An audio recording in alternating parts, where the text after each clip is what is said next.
In 1986, Congress buried a rule inside the tax code, one that let the wealthy donate billions to charity, claim the deduction immediately, and never be required to send the money anywhere.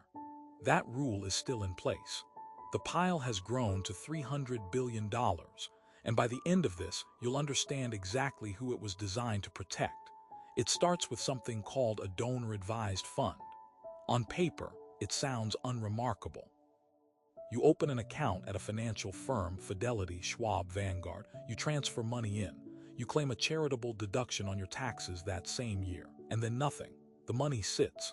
The IRS considers it donated. The firm earns management fees on the balance. And the actual charities waiting for that money, they receive whatever you decide, whenever you decide, which can be never. This structure has been legal since 1969. But the mechanism that made it invisible to the public that came later. Here's what makes it impossible. When Congress wrote the rules for private foundations, they added a requirement. Foundations must pay out at least 5% of their assets every year. The logic was simple. If you're collecting a tax break for giving, the money should actually reach people who need it.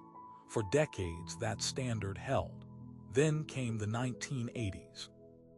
A new structure began appearing, one that looked like a charity, behaved like an investment account, and faced almost none of the same rules. By 1986, the donor-advised fund had been formally recognized, and Congress never attached a payout requirement. Not 5%, not 1, 0. You can deposit money the day you turn 80, claim the deduction, and die without a dollar ever reaching a food bank, a hospital, or a school. The fund lives on. The tax break is already cashed. The official explanation is flexibility. Proponents argue that payout requirements would stifle giving, that donors need time to research causes, that the money will eventually flow. Some of it does. In 2022, donor-advised funds collectively paid out roughly 23% of their total assets. That sounds generous, until you realize more money flowed in that same year than flowed out. The pile grew, and there is no floor, no deadline, no clock that starts counting. The financial institutions managing these accounts have every incentive to grow the balance, not shrink it. That is not a flaw in the system. That is the system. Now watch what happens next. By 2023, donor-advised funds held roughly $300 billion, sitting in accounts, technically designated for charity, generating fees for the largest financial companies in the country.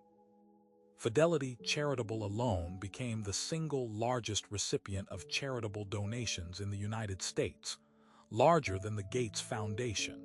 It received more money than the American Red Cross, St. Jude's, and the United Way combined.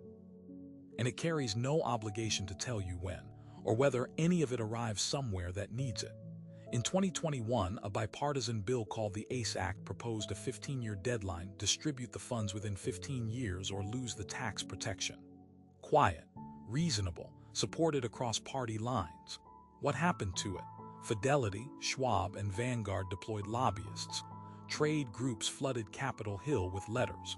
The bill never came to a vote. The following year, DAF balances grew by another $40 billion.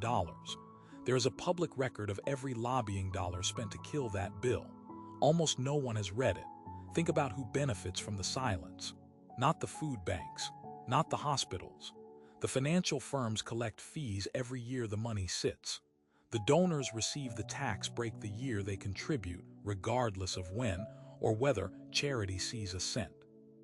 And Congress, which has known about this gap since at least 2007, when the Senate Finance Committee raised it in a formal hearing, has done nothing that stuck. The number that should stop you.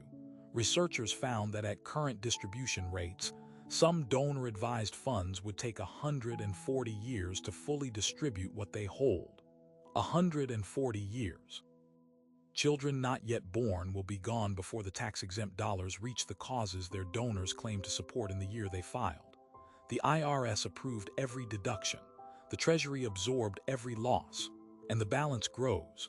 So here is what no one has answered.